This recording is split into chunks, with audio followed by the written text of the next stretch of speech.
بە گوێرەی ئەو دیمەنانەی ڕۆژانە لە تۆڕە کۆمەڵایەتیەکان بڵاو دەکرێنەوە، دەسەڵاتدارانی ئێران دەیانەوێت لە ڕێگەی بەکارهێنانی توندوتیژیەوە کۆتایی بە خۆپیشاندان و ناڕەزایەتیەکان بهێنن، بەڵام ئەم ڕێگەیە هەمیشە ئەنجامی پێچەوانی لێکەوتووەتەوە.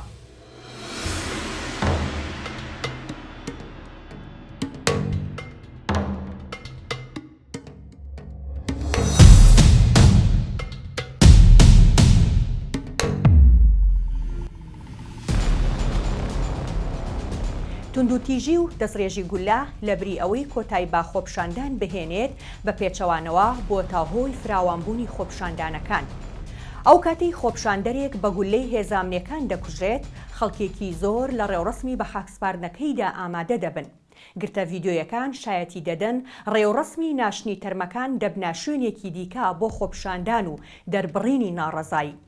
تازەترین نمونەش خۆپیشاندانەکانی ئەم چەند ڕۆژەی شاری جوانڕۆیە.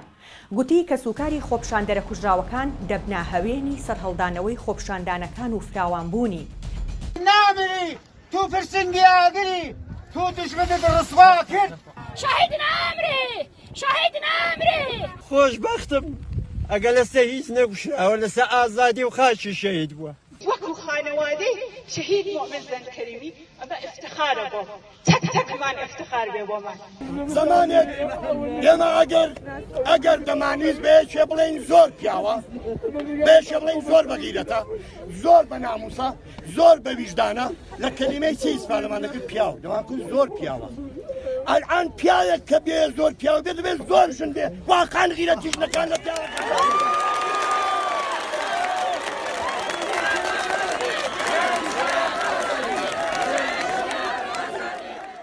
پاش مەرگی ژینا ئەمینی زیاتر لە 2 مانگە خۆپیشاندان لە شارەکانی ئێران و ڕۆژهەڵاتی کوردستان ئەنجام دەدرێت.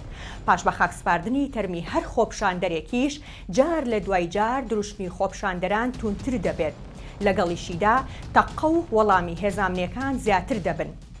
تازەترین ئامار نیشانی دەدات دۆخەکە چووەتە قۆناغێکی تازەوە، بۆ پێی تەنها لە ماوەی 6 ڕۆژدا نزیکەی 45 خۆپیشاندەر لە شارەکانی ڕۆژهەڵاتی کوردستان کوژراون.